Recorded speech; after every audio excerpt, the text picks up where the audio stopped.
Andrew Collinson from the 10th Telco 2 Executive Brainstorm in Los Angeles.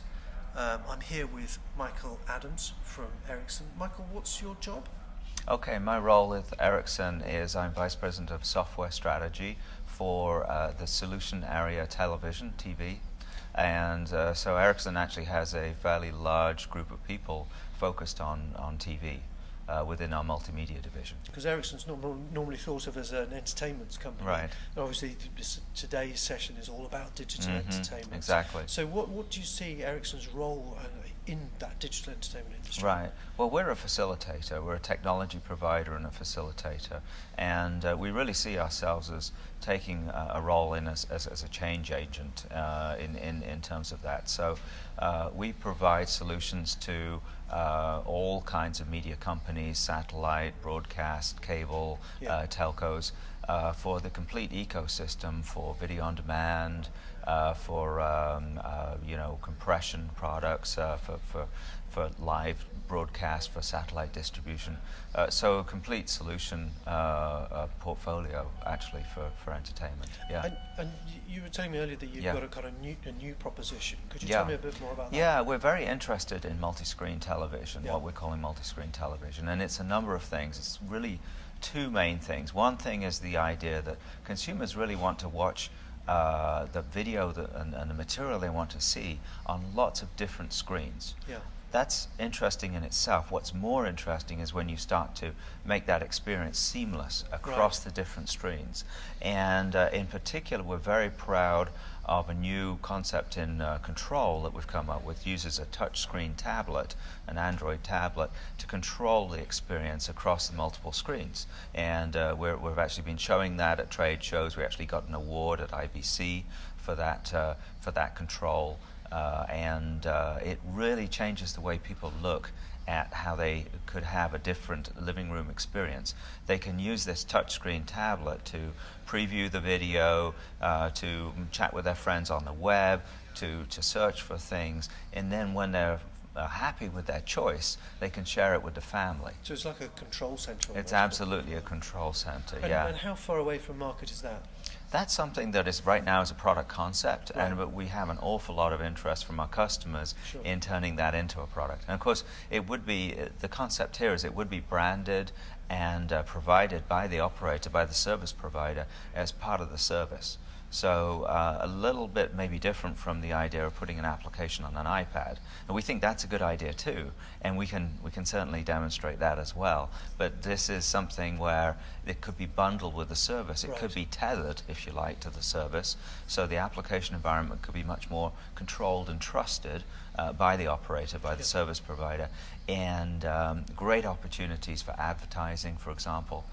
When you're not using it as a remote control, you can have... So is it possibly other services on the devices? Well, there are other things like smart energy management, home security. You know, there's a great deal. Kind of a control hub for the home as well as the entertainment. Yeah, we think there's potentially some significant additional revenues for the service provider, which could easily pay for the cost of this device. Oh, really, that was a question I was going to come on to. Is, how do you? I mean, a lot of people have got different opinions about where telcos may fit in, particularly in the digital entertainment value chain. Well, can you give me your perspective on that? Really and truly, whether they're telecom providers or satellite or cable, I mean, it's a very similar proposition, and of course we work with all of those communities. But I think that the interesting thing is that these companies now have the communications capabilities that really make interactivity possible. And then when you get the kind of devices with touch screens and it's something you can hold in the palm of your hand, then you can have this two-way interactivity.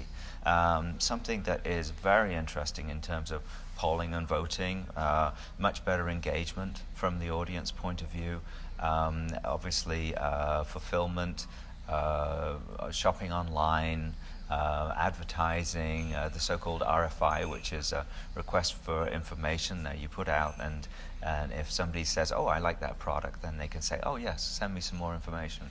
That kind of stuff. And you touched there on the kind of multi-screen experience. Yes. Some people call it 3 screens, some people multi-screen. Right. And you've just done a really large research. Yes, survey. that's right. What did that show you about consumers' desires, demands, preferences for multi-screen? Yeah. What are the big drivers? What we saw was that a lot of people are already using 3 screens. You know, they're consuming video on a regular basis. Yeah. Obviously on their TV, like 93% of people TV consumption is on a TV. Yeah.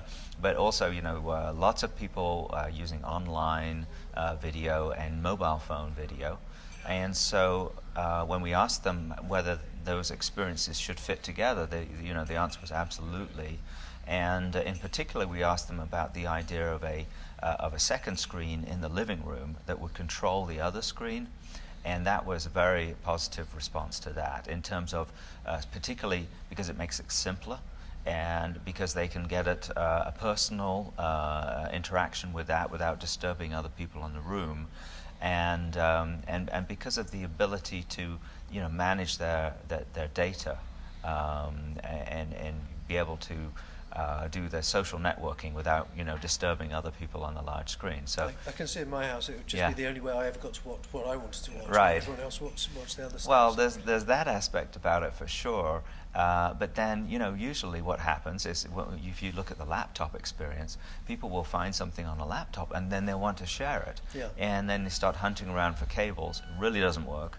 And there was a great statistic that we had in the conference, which is that 90% of digital photographs never get off the camera. Yeah. So if you wirelessly connect digital cameras into the network and then have them coming onto the service provider's locker, which on behalf of the customer, then they can use their TV, they can use their mobile phone or any other device to access them and show them to people.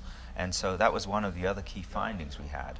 Is one of the most important things to people is instant and ubiquitous access to their content, right? Yeah. Whether it's their personal content or whether it's the movies that they've rented or the TV shows that they have access to. Of course, there may be some photos you don't want to find right. away off well, your that's phone a, to other places, that's a question of pins and and controls.